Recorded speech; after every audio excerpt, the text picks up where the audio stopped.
Hello, passengers, and welcome aboard the TV pilot's license with service to the Odyssey.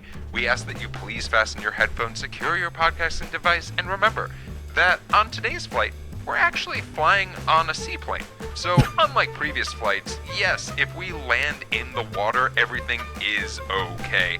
Welcome to the TV Pilot's License. My name is Geoff Kerbis, joined by Rich Inman and Max Singer. How you boys doing today? I'm doing good, but if we could speed this up, I have to go win a limbo contest on the Lido deck later. Rich, you going to be in the teen club, our 18-year-old boy? Yeah, me and all our Gen Z kids are going to be adding each other on TikTok and Friendster. Oh, he's got the lanyard for free cherry Coke. Oh my gosh. Well, gentlemen, this week we are going to be talking about Dr. Odyssey. But before we do so, Max, can you tell folks what this podcast is all about? He's the one you call Dr. Odyssey. He's the one to make you feel all right. Here at TV Pilot's License, we break down and analyze the pilot episodes of some of TV's most famous, or in some cases, infamous shows. We learn more about how these shows came to be and were originally made, if they're effective pilots in making us want to watch more, and if we think they can be made today. Go back and stream our old episodes from wherever you listen to podcasts. Check us out on YouTube and TikTok to see our smiling faces. Please like, subscribe, comment. It helps us so much more than you know and takes so little of your time. And if it is your first time flying or sailing with us, then welcome aboard. And Rich, what is your question of the week? Oh, ahoy, captains. I want to know, obviously, because this is unlike a medical drama that I've ever seen before. Maybe there is a Dr. Boat show. Dr. Boat. There's Dr. Boat. Hey, look, Odyssey is not his last name. Dude, we haven't started talking about the episode yet. Come on. Yeah, no, nobody. Save something. That's not exactly. a spoil. Oh, did you have 20 minutes on the fact that his name wasn't That Odyssey? spoils the entire show. Oh, sorry, Jeff, sorry, just I got... turn it off. I'm done. Okay. Well, let me... All right. What do you guys think is the craziest place to be a doctor that you might not expect? Like, some of these places that have a lot of money, Okay. a lot of people coming back and forth, got to have a doctor on site, right? I don't know. What do you think? Max, what are you thinking? I'm just glad we've moved on from how do boats work the last time we had an at-sea show. Well, Zach isn't here to describe it to me. All right. Let's talk about rodeo docs for a second. Let's talk about the people who are treating rodeo injuries, clowns getting kicked by horses, people getting bucked from things. Yeah. Just all sorts of things that could go wrong while you're hooting and hollering on the rodeo circuit. Plus, the Kardashians are always there, and they always require a new type of surgery. And the rodeo drive. Yeah, rodeo drive. Well, Rich, I like that question a lot, and I was thinking about like the folks who follow the WWE tour, because those guys are always banged up. Yeah. But Is there a doctor on board? I'm asking if there is a doctor on board. because I want to know the world of doctors on planes. That is correct. There's not a doctor already on a plane, but there's always an emergency. Or I've been on many flights where there's a medical emergency happening and a doctor is being called to help out. So I want to follow a doctor who happens to be on planes all the time and gets into these medical emergencies. Jeff, you basically just pitched 911 Delta. You know what? Ryan Murphy, call me. I like how you said, like, oh, this happens a lot when I'm on planes. Maybe you're the problem. Yeah. I you know what? Whenever I hear, well, we have an extreme allergy on board, I just bring out a jar of peanut butter and I start. Jeff's got his Costco-sized bag of mixed nuts. Oh boy, and I'm just spreading the dust everywhere. Rich, what about you? I guess it's kind of in the same vein as the cruise ship mentality, but I gotta know what the medical situation is at Disneyland. There has to be something very serious going on. And hey, this is an ABC property. We can keep it in house. I just watched the pilot of Shifting Gears for some reason, and they referenced Shark Tank, another ABC property. I'm like, oh, this is incestuous. We got to make it happen. Well, Rich, thank you so much for that very fun question of the week. Let's talk a little bit more about Dr. Odyssey. And we're going to start off with a synopsis, as we do every week, because this is not a surprise if you are a frequent flyer of this podcast. Max A new doctor on board a luxury cruise ship and his small but capable team handle unique medical cases and each other far away from the nearest shore. Which, yes, that is what we watched this week. But Max, can you tell us a little bit more as we ship away from shore what this show is all about and how it got made? Today we are talking about the pilot of Dr. Odyssey, which stupid. It's a captain, not a pilot. Inaugural voyage. Which originally aired on September 26, 2024 on ABC. And we're talking about a trio of creators today: Ryan Murphy, Joe Bacon, and John Robin Bates. We are no strangers to fellow Indiana University alum Ryan Murphy here on TVPL, so please check out our coverage of Glee, 911, American Horror Story, Scream Queens, and if we're counting EP credits, Mid-Century Modern. Bates is a two-time Pulitzer Prize finalist for his plays A Fair Country and Other Desert Cities. The latter was the Broadway debut of Bates's work and received 5 Tony nominations in 2012.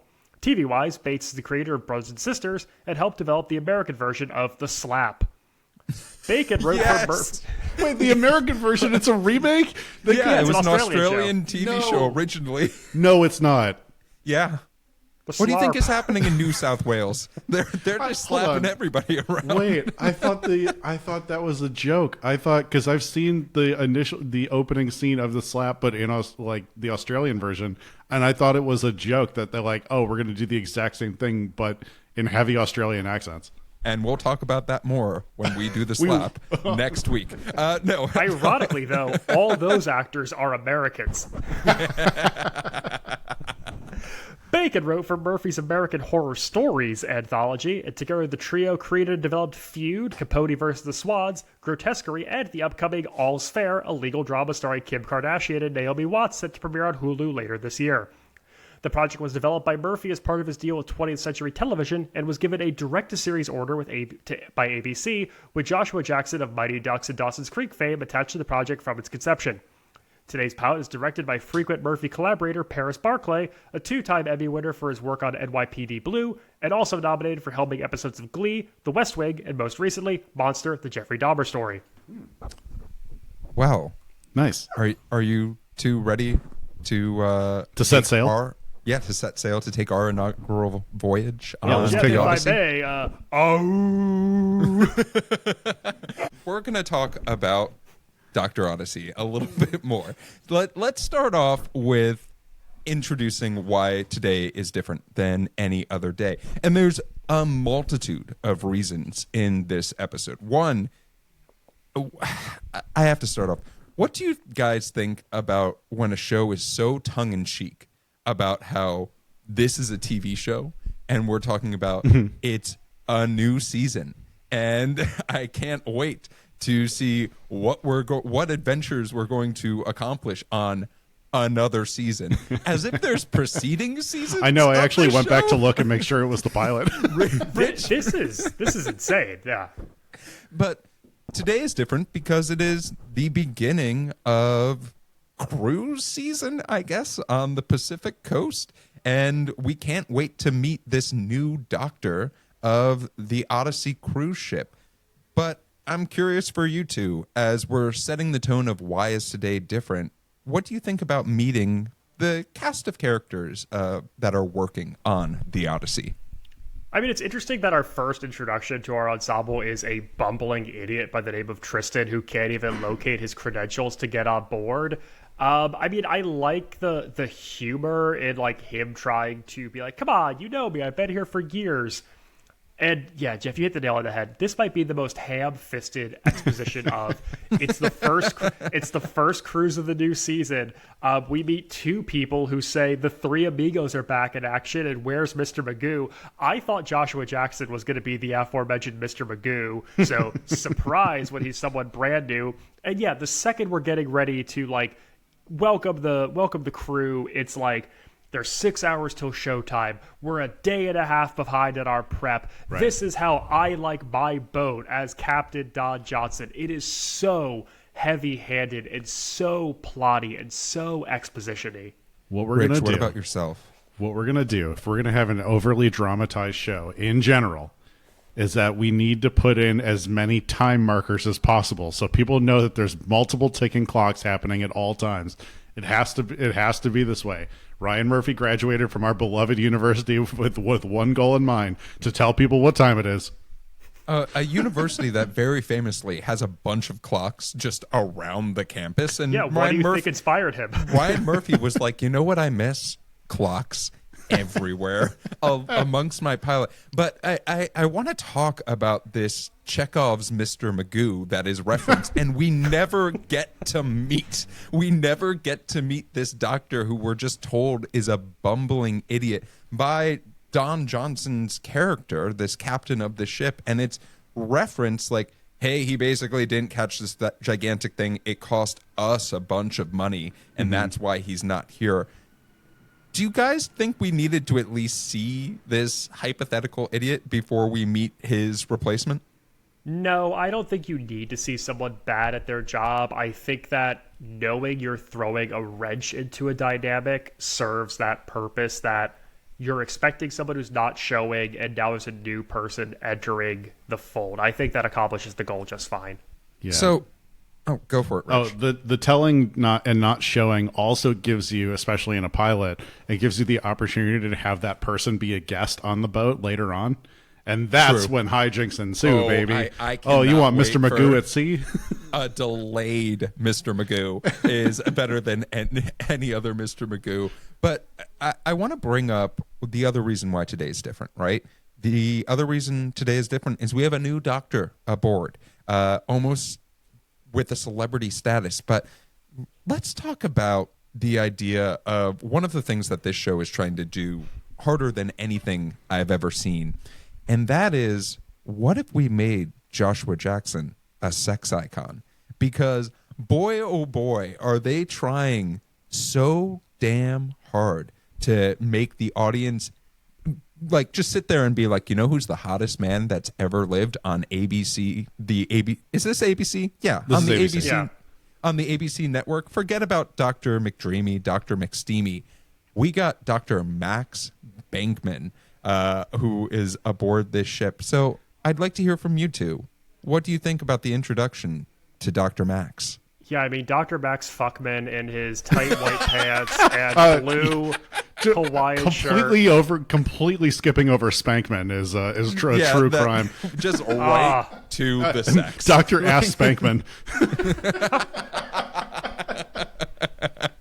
So, yeah, I mean, Dr. Ass, first off, it's implied that he has, like, whole, carousels of luggage that is being brought with him for more Hawaiian shirts, I assume. Mm-hmm. He talks with a bonkers accent throughout this that I've never heard Joshua Jackson use in my life before. It is somehow... Is it a transatlantic accent? No, he sounds like Brad Pitt. Connecticut accent. I don't think it's transatlantic. I think these boats are in the Caribbean, Jeff. But yeah, it's something that... God damn it. That's the Atlantic? I don't know. It's the Pacific. It's like part Cary Grant, part like performative theater, part transatlantic. It's absolutely bonkers whatever voice he's putting on. And even the intro of him, it's all these people running around being like, oh, the doctor is arriving shortly, the new doctor is arriving shortly, like something out of like 1915 theater. I feel like I'm going crazy. Do you guys not hear precisely Brad Pitt's voice when he's talking?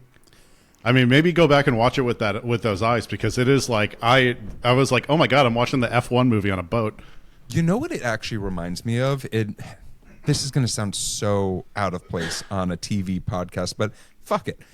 This reminds me of the beginning of The Island of Dr. Moreau, where it is like we're going to this mysterious island, or like we're going aboard on this adventure, and here is our protagonist, and like it's a voice out of that 1977 movie that you're like, oh, you know what we're doing? This idyllic figure of a person, can't wait to see what they do. But I think even this idea of like we are setting up an idyllic scene, even like with Don Johnson as Captain Don Johnson. I don't know his name. I'm gonna be real with you. Captain Odyssey. Yeah, Captain Odyssey. Captain Robert Massey. Yeah, I was about to say. They're So all close. called that. It's Dr. Odyssey. It's Captain Odyssey. Bob. It's Bartender Odyssey. Yeah, so Captain Bob. It's Super Mario Odyssey. So Captain Bob is even going around the boat. He's talking about, we cannot have this disaster happen again. We are the height of luxury. People give up an entire lifetime for this. This is the peak of it. And you're sitting there being like, oh, shit's about to go down. Like, you cannot have someone who is so obsessed with perfection in this enclosed of a space and it be a Ryan Murphy show and not know that just horrible things are about to unfurl. I'm genuinely curious for the two of you. Every time, Don Johnson, great actor. I love Don Johnson. I think there will be no Nash Bridges slander in this podcast. There will be no slander of Don Johnson on this podcast. But every time he spoke on this pilot, did you think Don Johnson was like up to something? Like it seemed like something like Really? what is Don Johnson doing on this boat? Like I have a lot of questions because it's not being the captain. There is something else happening in the background of this ship that I'm sure Captain Bob is doing that we have yet to find out. But I literally, every scene he was in, I was just like, is like Don Johnson fucking the dinner rolls? Like, what is he doing on there? Oh, he went there. No, but I can see what you're saying, where it's like, it also feels like he owns the boat. Yeah, like there's this very weird energy that is just, all pilots own the plane that they drive. yeah, exactly. And then all captains own the boat that they captain, right? That's how it works? Well, Rich, I want to remind you, you have to work like a captain and play like a pirate.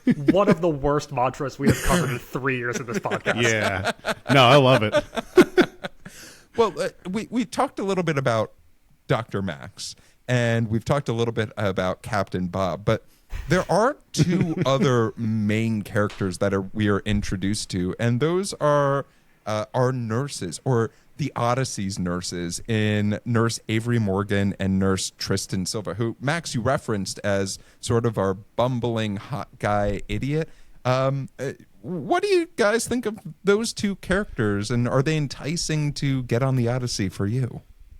Tristan's an odd one for me, because every single time throughout this pilot that we meet him, he's either kind of bumbling with procedure and protocol.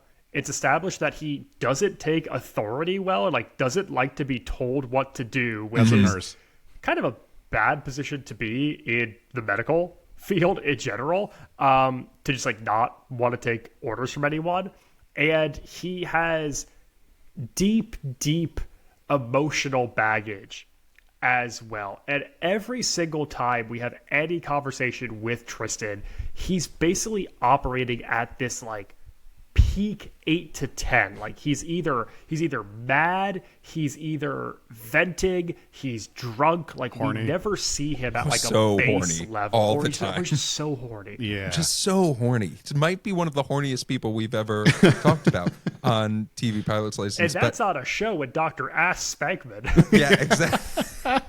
Rich, I'm curious for you, especially with Nurse Avery, who seems a little bit more like the steady presence, the veteran, the person who wanted Dr. Max's job, even though they're a nurse practitioner.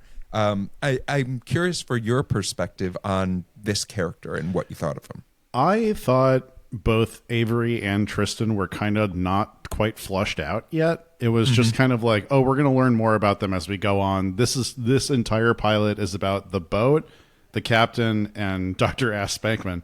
And I really like what I get from this is that Avery has experience on this boat. She has experience as a nurse practitioner specifically for nautical like trauma or like, you know, nautical cases.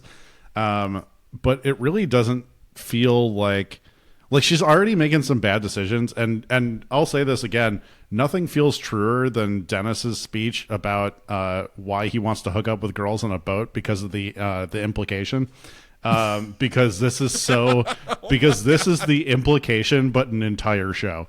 Like people are, I mean, from our Love Boat episode, we talked about like how horny people are working on boats because you're just like we're not on land about a boat. What like, Wi-Fi is bad. We're getting horny.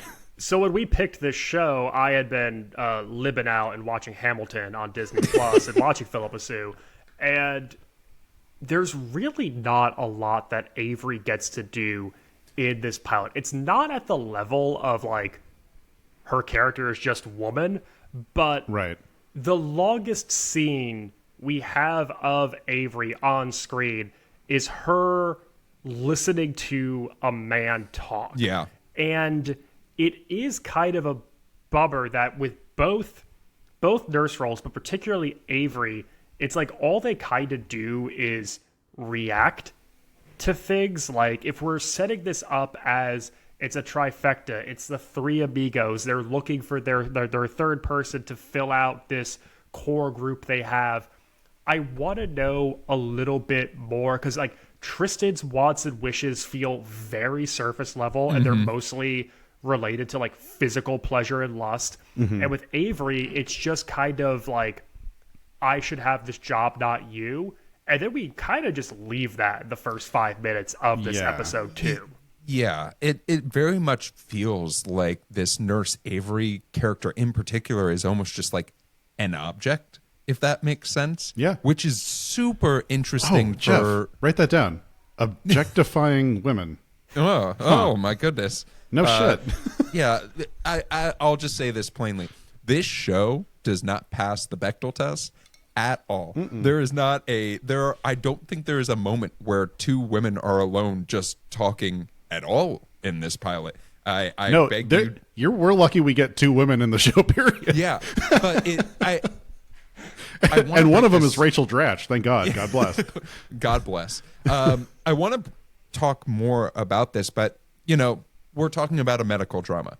Do we want to talk a little bit about the medical situations let's go case by case, because we have three different cases or three different people who happen to have cases, some recurring in this instance, that we're dealing with. And Rich, you brought up probably one of the guest stars of the week in Rachel Dratch. Do you want to talk a little bit about this case or the cases that they brought to mind? So obviously, if you have Rachel Dratch signed up for your pilot, you got to use her as early as possible. So the very first case, which happens within hours of everybody getting on the boat, is that her bumbling husband, played by Tom McGowan, who is just a gem, is so funny to me that they made him OD on shrimp. So automatically what you get is Don Johnson talking about how important this boat is to everybody. Number two, the bona fides of Dr. Ass Spankman, and that he could have worked at literally any hospital on the planet. And then and the first case we deal with is the husband getting iodine poisoning from eating too much shrimp. And Dr. Ass Spankman says, I truly cannot believe a human being can eat enough shrimp to get iodine poisoning. That is one of the lines in this pilot.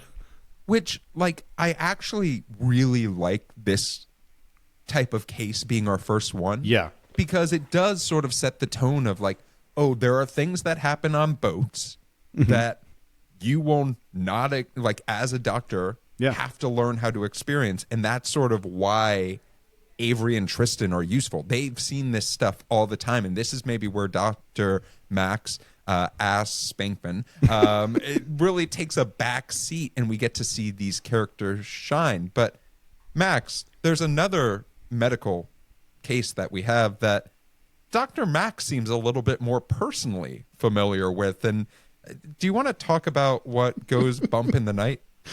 Oh my goodness, yeah, we start off with seal disease leading immediately into penile fractures with the shot of this pilot is the 2.5-second cutaway of the man getting his penis fractured. Insane choice for a primetime slot. Can I also add one quick note in here that Please. I have watched more episodes of this show, and this is not the only sex injury that comes up within the first 5 episodes of the show. Yeah. Hell yeah. And the other one also felt exactly the same, and I was like, oh, did they use this twice? Nope, he got stuck. That's what happened. We've already established people on boats 10 times hornier. Dave, so they I be expect fucking. 10 times more horny accidents.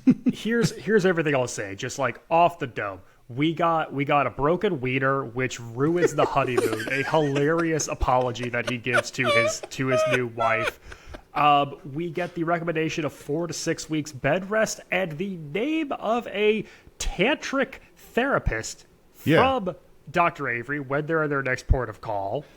And what I will say that I like about the way that Dr. Odyssey breaks out its cases of the week, because these are pretty rapid fire. These are like both at a black tie captain's dinner that we are like, interrupted twice. It does the 911 thing of like it eases in to the severity of your cases of the week. Because I think the 911 pilot, the first time we see people in action, it's because there's like a snake in a pipe that we find out. Oh yeah. About. Oh no, baby in the pipe. Baby in the pipe, right? Oh, baby in the baby in the pipe is later. There's a snake. Snake in the wall, baby. Well, as the 911 expert here, let's just establish this, please. The floor. the first thing that happens is the snake does definitely happen, but that is later. The baby is one of our later ones as well. But we're first introduced to this by the idea that people die in this show by the woman who commits suicide. Very early. Never mind. I take back all my comments about 911. That was like a cold open, right? Yeah, that was like right in the cold open where they were like, hey, we saved someone in a car accident, then woman dies. But like, Max, continue. So basically what I was trying to get at is like, we're taking Love Boat characters of the week, we're going to have a cavalcade of guest stars, and we're going to put them into something that has kind of like primetime soap stakes, very like Desperate Housewives hijinks, but it's not going to be private practice or Grays. These are going to be heightened. They're going to be borderline cartoonish. Everything Rachel Dratch says could be said in the same tone as her Debbie Downer character from SNL. But you know right away, it's like, we're just going to keep hammering these people home. You're going to get like 3 things a week, and you're going to see one big name every week. Yeah, and let's talk about this third case of the week really quickly with the man overboard, because this is the one that I found the least interesting, which I was like, I have in my notes, okay, we're on a boat, someone's got to go overboard, let's just rip this Band-Aid off and do it in the first episode. And I think that they did a fine job of establishing the stakes of it. It just felt forced, if that makes sense. Like, They find the guy. We get to see some expertise and see people being good at their job, including Tristan when he takes a second not to be horny. And like it's one of those things where it's like, okay, we saved the guy who was on Molly who happens to survive the fall. We get to learn some really interesting statistics that I'm going to keep in my brain forever now. Yeah. And then the guy lives and we're all happy that he lived. I mean, did you guys take anything differently away from that case? Well, for me, it made it feel like if I'm Ryan Murphy, I'm writing this pilot. It made it feel like, oh, these cases of the week are not compelling enough. We need to have a big action moment. There has to be like, you can't just solve everything in the first like 45 seconds of the case and just keep ripping. You have to have something like, oh my God, what is something that could never happen on Grey's Anatomy? What's something that can never happen on ER, etc. You know, and it's a guy falling overboard. And personally, I have no idea what the protocol is for someone falling overboard. And I thought that was compelling in the sense that, like, I knew that they were going to save him. The guy was very clearly, like, they mentioned that he was like a champion swimmer or something like that. Surfer, but he was on Molly. And then you're brought down to normal level. So the Molly helps you through the crash and the impact of the water. Then you're on your own. Yeah, then your adrenaline kicks in. But yeah, I mean, you get to see, number one, that Don Johnson is not sacrificing anybody for the good of the greater good of the ship. It is, he immediately turns that thing around. He busts a bitch in a giant boat. And I realize that's not a phrase that people use outside of California. That means doing a U-turn. But yeah, that is, you get to see that. You get to see the rescue boat. You get to see Tristan finally save the day. And yeah, I think it does a lot to establish like, oh, we're all in this together. They needed that cohesive moment. Yeah, and to your point, you can't sustain an hour-long episode for, an 18-episode season once a week when stuff is as low stakes and self-contained and easily remedied as you have iodine poisoning, you have a penile fracture, like things that very much can be fixed in the moment and you could go about your day. You do need to kind of blow up the world a little bit. You need to break out of the confines of what we expect of doctors. Like, you have to find out what that next level you could take it to is. And I think this kind of like, it takes them away from the safety of the boat. It puts them in forward situations. It puts them in danger. And it's the one where there's actually like a life or death stake to it. Because the other two people are going to live no matter what. They're just going to be uncomfortable. This is the one person where there is a life that has to be saved. Well, the next thing that I want to talk about is Tristan's character sort of established the concept, and even Dr. Max established the concept of you work on a boat for work-life balance and prioritizing work-life balance. So let's talk a little bit about the life of this crew. And we could go point by point. We could talk about a very interesting, very heavily equipment-led beach soiree as well. But I'm curious for you two, does this show give you enough to give a shit about the crew? Because I'm genuinely curious. No, I'm that's a good blunt point about it, because I think that it's, for a show like this, we need to care about the crew. It can't just be medical drama after medical drama. We have to have some feeling for these characters. Completely Beach agree. Blanket Bingo is the weirdest scene in this show to me. This is such a bizarre thing, from everyone getting to a secret port of call on speedboats that they all have to Giant speedboats. Those are Those huge. speedboats don't fit on a cruise ship. No. And I don't know where on the speedboats they packed all of the DJ equipment and all the tiki torches. Oh, you and leave the them there. Full bar. You leave it in port. Could you imagine in your tiny ass crew cabin, you're like, you know what needs space? My DJ turntables, like those My need full the value- tiki bar. My full tiki bar, yeah, my exactly. full ass tiki bar, my turntables, my speaker system, everything. That is what I'm doing. But the full pacing of this, from like everyone's just getting rip shit drunk to everyone's ogling Dr. Ass to Tristan spilling his guts to suddenly there's a dance off to suddenly Dr. Ass is kind of being a jerk to Tristan. Right. Like everything escalates. And this is to say nothing of the fact of I became so depressed that no one in my life ever calls me Big Kahuna. Oh man, when we do the rocket power pilot when we later do on, rocket power, baby, Rich, I have a question for you. please. Do you think that Dr. Max is a likable enough character to be our protagonist? That is an interesting question, because they immediately start questioning, like jeopardizing his morals being there. He has done a lot of like very moral good as a person, as a doctor, and then immediately allowing yourself to hook up with a subordinate feels very like not. Especially right after Tristan just confessed to you that he's had a crush on her for 2 years. Yeah. Right. The second that Dr. Ass called out Avery onto the dance floor and like got up close with her, I was suddenly so taken out of this character. Yes. I like did not find him likable anymore, and the way that he like treats others and treats people that report to him, it was a very, very weird sensation of just like being snapped out of liking this person.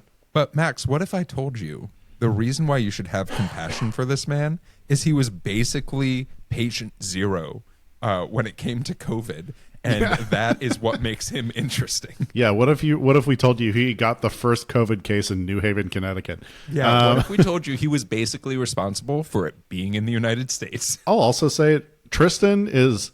It's very funny, the casting for Tristan, because that guy is so hot that they had to really go out of their way to make him look like a dork.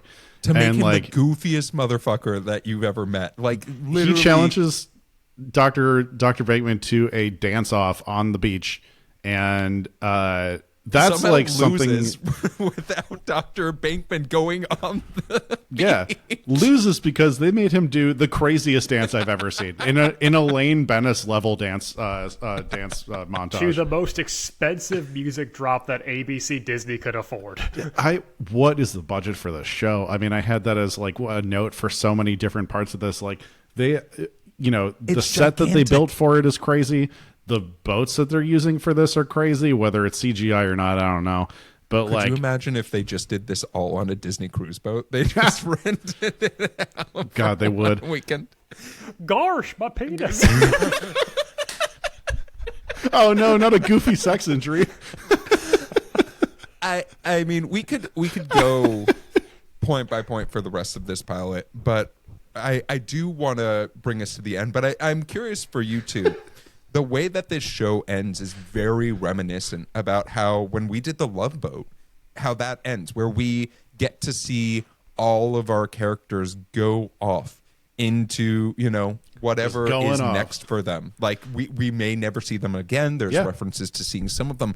But gentlemen, you both mentioned before we started recording that there was a final line to end all lines at the end of this pilot. And I want to give this an hour to talk about, but I'm going to give you each a minute to talk about it. Max, do you want to tell our audience what this final line implies? Next week is Singles Week. Singles Week is every week a theme. Blackout. Blackout. Wow. Insane. Wow, we all texted each other separately after that line came out because as much as not to peel back the curtain too far, but we don't all live together and don't get to watch this all at the same time. While we actually sit on each other's shoulders and all watch it from the same chair. Yeah, we have a triple bunk bed and we ride a 3-man tandem bicycle around town. But every beat of the last 30 seconds of this show is utter insanity. From the very Love Boat reminiscent behavior of all of our cases of the week saying thank you and disembarking together, straight out of Love Boat, definitely paying homage there, to Don Johnson's farewell line of "Love is in the air, just not too thickly or prickly." I don't like thickly or prickly. That was a very weird phrasing. And then he bids adieu and exits off stage. To then this final beat of Avery and Percy. Pacey. Dr. Ass. And it's an insane blackout line. It's an absolutely insane blackout line. It tells you everything that you need to know about Dr. Odyssey. Well, gentlemen, that is this pilot. But I want to ask, are there things that you love about this show that you want to give a little bit more shine to? Rich, you're nodding your head vigorously. Hell yeah, dude. Work out on that neck muscle. What are you thinking? Any show that has the line, "Hey, how are you feeling? Like I snapped my pee-pee," is an A+ from the Rich Inman School of Television. That is an automatic A+. A fucking men. I want to see a large man say pee-pee every single show. So if you're writing for a TV show, I just want you to know that's how you sell me. You are greenlit if he sees the word pee-pee anywhere. Max, what about you? I mean, look, I know this show didn't exactly clean up at this year's Emmy Awards, but Rachel Dratch deserved Outstanding Guest Actress in a Comedy Series for the line, "I know we were supposed to lay low after the seal disease."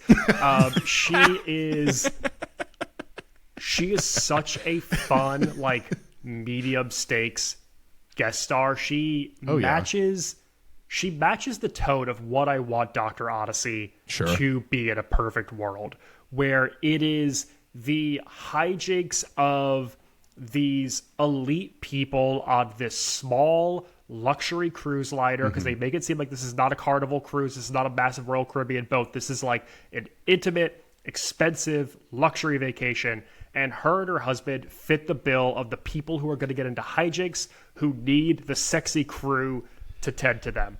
And I love everything about her and her husband, even the fact that they're named Bert and Buddy Rubens.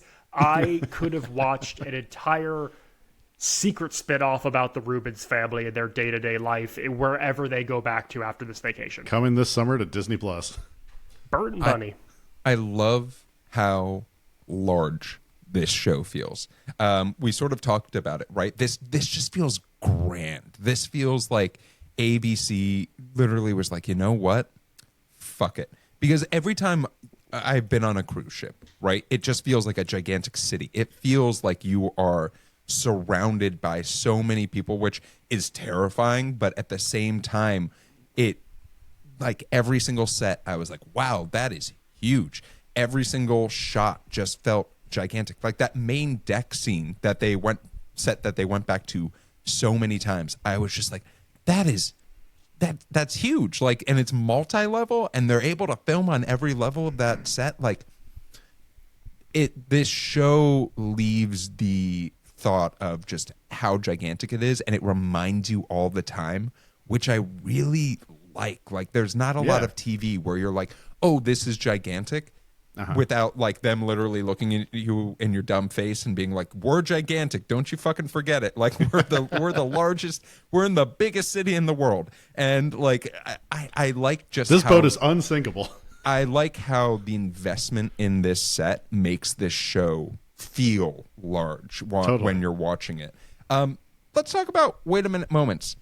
Things that cause you keep pause. It rolling.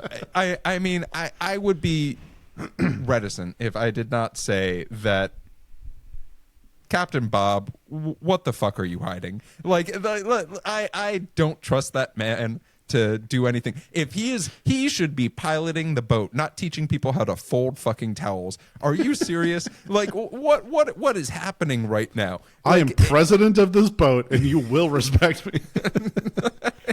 It does. It's just one of those things that I'm like, what is his secret and what is he hiding? Like, I want to just watch more of this just to know what Don Johnson's secret is in this show. What is, because they tell Max as our actor. I know that there are some acting classes where they're like, well, your character has a secret and like only you know about it, and it might not even be the script. I think Don Johnson was told a secret by Ryan Murphy, and we're going to find it out later. I'm almost 100% sure. I think Don Johnson's itching to tell every single person on that set what it is. He wants everyone to know the secret.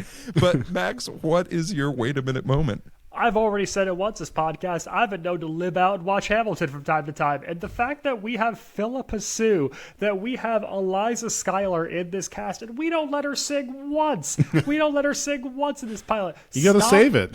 Stop casting these Broadway bigwigs if you're not going to let them just rip. I mean, this is someone who is so talented, and every single time we get a Broadway performer in a pilot, I'm like, just let him hum a little tune. Let her sing a song at the beach party. Let her do something, and we get nothing. We get nothing from Eliza Schuyler in this pilot. They give her nothing. She is so underutilized.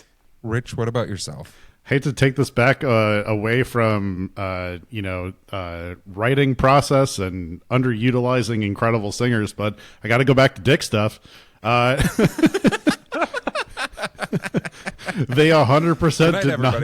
They 100% did not need to make Dr. Spakeman's character also have a penile fracture as part of his story. Why did they do that? Have COVID or a broken penis. That they sort of like wave away. They're like, don't worry about that. That won't like interfere with anything later. You can't have any ailment be given to the main. Every single ailment be given to. I also ate too much shrimp once. I'm like, you can't possibly have that be every single time. He's experienced every ailment. It's fucking crazy. Why did you make him have? B, not Dr. Aspect. He's pretty close to Mr. Magoo in this reality. Okay, it seems like.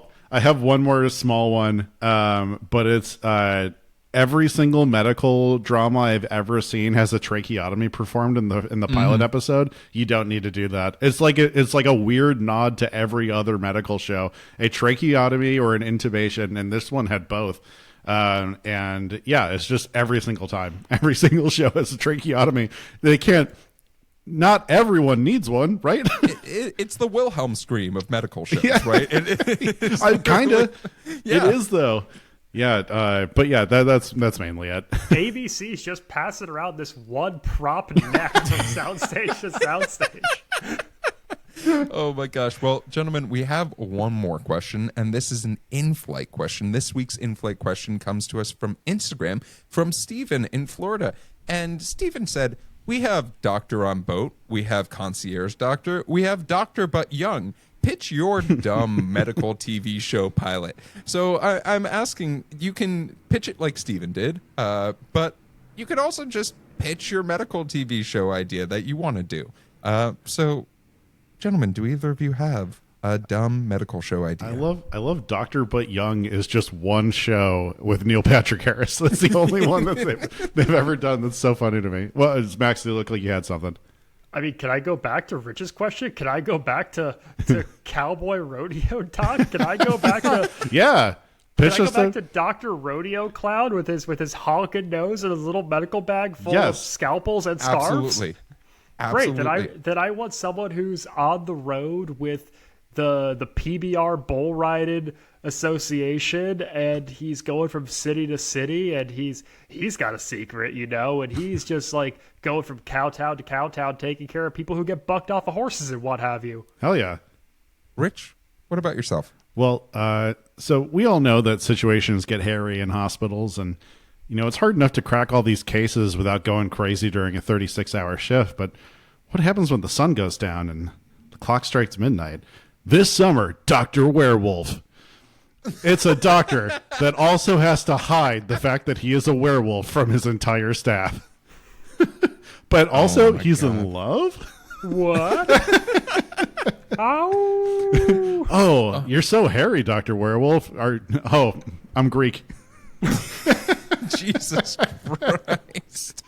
There's just like sides falling out of Rich's hands right now. He's written this whole thing already. Yeah. I'm going to pitch something semi-seriously. I'm so sorry. I can't take this question seriously, Steven. But I want Doctor in Las Vegas Casino.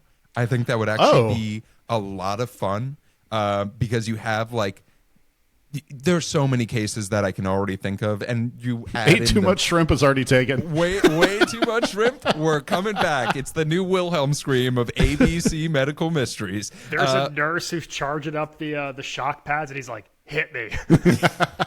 I mean, you're joking, but I'm also serious. I think that would be a lot of fun. Jeff, how many cocaine overdoses would it take for you to stop watching? 2. But Steven, thanks so much for that in-flight question. If you have an in-flight question that you would like to submit to the podcast, you can submit those at tvpilotslicense.com. You can also leave us a text or a voicemail at 213-290-1713. Let's talk a little bit more about the history and the legacy of Dr. Odyssey. This show had 1 season and 18 episodes. The show was not, quote unquote, canceled by ABC, but was chosen not to be renewed. There were more run out of town. And supposedly this was the most devastating thing I read about this show. Supposedly Ryan Murphy lost interest in this show midway through it coming out and just ditched it, which is just that's rough. Give me half a dose of whatever Ryan Murphy's taking, please. So fun thing that I wanted to mention, this show is technically in the 911 universe. What? As they had crossover episodes with 911 with Angela Bassett's character of Athena Grant Nash appearing, trying to subdue a criminal on her vacation. No. 10 out of 10. Would recommend. Wow, this is The Love Boat. The Love Boat had a ton of crossovers. The season premiere of the show had actually a pretty respectable 4.23 million viewers. And then the show was actually this show has a audience base. It maintained 75% of its viewership up until the finale, which tells me that people were really curious about whether or not this show was going to get renewed. And when the announcement came out in June, people were pissed off, and I believe it. I sort of get it. There's definitely something here. No one cancels my Charlie Conway. So this show was filmed entirely in California, and I still think it is on a Disney cruise, but prove me wrong, you can't. Let's talk about awards. The show is entirely filmed at sea. Yeah. No laws. Forget about child labor laws. We're in the ocean. Let's talk about awards for nominations. And although you can technically surf on a cruise ship these days, there will be no surfing as there were no Teen Choice Awards for anyone on this show. But that is the history of Dr. Odyssey. Rich, it is time for your game of the week. Well, we all know who does deserve a surfboard. That's obviously Miami Vice's own Don Johnson. And while it was as hard as possible to keep me from making a Mighty Ducks themed trivia round for this one, I am going to go back to our favorite. Don was, of course, one of the biggest celebrities of the 80s with his hit role as Sonny Crockett in Miami Vice. He co-wrote a Miami Vice movie. It never got made. But he co-wrote it with a prolific writing neighbor. Who is his neighbor? Was it A, Aaron Sorkin, B, Hunter S. Thompson, C, David Chase, D, J.J. Abrams? I'm going to say Hunter S. Thompson. I mean, that would fucking slap if it was. I'm going to say Aaron Sorkin because that just seems that I want to see the walk and talk. I want to see that walk and talk right now. Like, I'll tell you right now what does slap, and it's writing it with Hunter S. Thompson that never got made. But guess what they did turn it into? A little show called Nash Bridges. Nash Bridges is the Miami Vice movie. That was how everything was based. So we can thank Hunter S. Thompson for many things, but also for essentially co-creating Nash Bridges. Don Johnson's character in Miami Vice was personally responsible for a noticeable increase in sales of this product. A, white Gucci loafers. B, cocaine. C, white rum for his signature mojito in the show. D, Ray-Ban sunglasses. I'm going to say white rum. Yeah, white rum just seems right in this instance. Excuse me. He and Tom Cruise are responsible for a 700,000 unit increase in sales of the Ray-Ban Wayfarer. And finally, Don Johnson was also a songwriter for talking underutilized singers, Max. In addition to actor, so he co-wrote and recorded songs with this band. Is it A, Lynyrd Skynyrd, B, the Marshall Tucker Band, C, the Doobie Brothers, D, the Allman Brothers Band?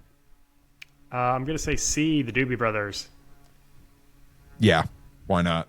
It was Max? D, the Allman Brothers Band. He worked on a movie in 1975 with drummer Dickie Betts and ended up recording a bunch of songs with the band, including 3 that actually made albums. Wow. I know. Fucking crazy. So, yeah, thanks for playing Don Johnson Miami Vice Trivia. I was fully prepared for the one fun fact about Don Johnson I know, which is there is a Finnish band named Don Johnson. That fucking rules. Big band that is named after him. They have like gone on record of saying that, and it's like that's the coolest fucking honor in the world. You're a band named themselves after you. Like, you must be cool. This was one of the hardest trivias to narrow down. I've never seen someone with a bigger fun facts page. I get it for sure. Well, Rich, thank you so much for all of those Don Johnson fun facts and that game of the week. Gentlemen, as our flight is getting set to come to a land, I have 2 questions for each of you. And one is, we watched the pilot of Dr. Odyssey. Would you watch more? Do you want to go on more adventures, whether they are themed or not? I am genuinely curious. And the second question is, this is another of those classics, Dr. Butt, you know? And we pitched our Dr. S. Spankman? Yeah, literally. We pitched our ideas, but, you know, this is really right in that sweet spot for Ryan Murphy of creating something that is a little bit absurdist, but also might catch your attention. Do we want more shows like this? Maybe add them to our Smooth Brain catalog? So, Rich, I'm going to start off with you. Buddy, this gets the Geoff Kerbis Smooth Brain TV seal of approval for me. Yes, it does. This is I'm absolutely watching more of the show. I did it originally. I haven't watched the full season. But boy, you get incredible cameos. There's an episode with Bob the Drag Queen where he plays a drag queen called Marsha de Penguins. And and it is worthwhile enough to watch the rest of the show just for that pun. And as it goes for, whether or not this deserves like a second season or just more episodes of this, I do think this show deserves more episodes. The fact that you can have like a pretty solid audience retention for the entire season when none of us have an attention span anymore. That's a hard thing to do. And as far as this goes, like, I'm probably more down to watch this than I am 911 and all 911 related spinoffs. Max, you're thinking hard right now. If you asked me at 15 minutes in, I would have said no. I snapped my pee-pee. If you asked me at 30 minutes in, at the party on the beach, I would have said no. If you asked me at 45 minutes in, okay, I would have said no.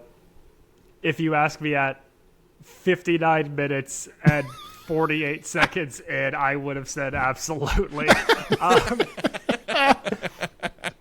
I want to be very frank. I do not think that this is necessarily a great pilot. I think there's a lot of very flawed characters, and I think that the amount of amusement from Cases of the Week compared to the personal like crew stories are night and day. Like, I am not bought into anything going on with Dr. Max and Avery. I don't really care about whatever scheming is going on with Dr. Bob, but I could get down with TV that is 100% self-contained. There is a beginning and an end to this episode. We're not doing 10-hour movie here. And Cases of the Week, knowing what the revolving door can bring us, yeah, I would be willing to keep going now that we've kind of like gotten some stuff out of the way. Definitely. Yeah, Max, I really like how you put it, because the big note, I write some like final summaries of my thoughts after we do these, and the biggest note that I have is none of these characters that are the mainstays of this cast are likable. None of them. And that makes, for me, picking, like, watching another episode hard. Right. But there are enough I can't believe they did that moments in this pilot that I'm just like, yeah, I'm going to have to watch one more, right? Has Grey's Anatomy ruined modern television? Who can say? Yeah. Like, I don't know. Season 22 coming up. But it is one of those things where I watch it and I'm like, yeah, like, I want to see this, and I hope that it gets cleaned up a little bit. I don't need another beach soiree. I don't need another. I don't need the implication. There will be a dance competition every show, though. I'm just gonna say it. If there's not pirates who board the ship, I'm gonna be pissed because we referenced them in the pilot. That's right. And if we don't meet Dr. Magoo, I'm gonna also Roadhog. I'm gonna also be pissed off. But as far as more of the show and getting it renewed, yeah, I was really surprised to see that was the decision, because as soon as I saw the show lasted only one season, I was like, oh yeah, probably the viewership sucked. No, it was good. Like, in this world right now that we are living with streaming and stuff like that, that is great viewership numbers. So like, who knows? It does really say something that if your EP stops being in love with you, and he's your showrunner as well, that, boy, do you have an uphill battle to fight. There are so many struggling writers in this town, and Ryan Murphy gets to just lose interest in a show. Yeah, that's how many fucking shows he has. That's insane. But yeah, like, more dumb shit like this. Oh yeah. To feed my mush brain. Like, that's all I need. Yeah, and like, be self-contained, be TV for the sake of TV. This is not trying to be the 18-hour movie. This is just trying to be standalone episodes of TV. We've already set up the game of every week is something new and self-contained, and that definitely has a place, especially on the network-specific landscape. Yeah, like, Love Boat but with medicine sounds interesting to me. I gotta put it out there. If you can do that and you can execute it, hell yeah. So, you know what? Yeah. One season, 18 episodes of TV if you're interested in it. And hey, maybe if enough people watch it, I'm looking at you, very serious Redditors who like Dr. Odyssey, if you can stir up enough of a stink, who knows? Maybe someone will do it. Yeah, everyone mail in plastic boats to Disney. And they'll renew. Well, gentlemen, our flight has come to a land. But before we go, I want to make sure that folks can find you wherever you want to be found. So, Rich, where can folks find you? You can find me having a secret, but I can't tell you. You can also find me. I'm so glad we never talked about that one line the entire time. You can also find me on Instagram at Damn That's Rich. You can find original sketch comedy from Max and myself over on TikTok at Dadwagon Comedy. Max? You can find me not being too thickly or prickly on all things social media at Maxwell Sing. And you can find me testing the limits of how much shrimp is too much shrimp. Nice. But if you're looking for me on social media, you can find me at Run Jeff Run. If you're looking for the TV Pilot's License, you can find us anywhere you listen to podcasts. You can also watch our smiling faces on YouTube. If you have an in-flight question for the show, go to tvpilotslicense.com, or you can shoot us a voicemail or leave us a text at 213-290-1713. Make sure to subscribe. In general, it's really wild to look at the statistics and see that 97% of the people who listen to this podcast aren't subscribed to it. What are you doing? We're trying to make it easy for you. Make sure to slap that bell or whatever the fuck they tell people to do these days. Yeah, slap that bell. Slap the The bell. old saying, slap that bell, baby. Slap that pee-pee bell. But if you're looking, make sure to subscribe, leave a review. It does really help us as we're continuing to grow. But on that note, with the plane landed and the seatbelt sign off, we look forward to flying the bright skies of the TV world with you again soon. Until next time, keep your eyes on the skies and your fingers on the dial. I snapped my pee-pee.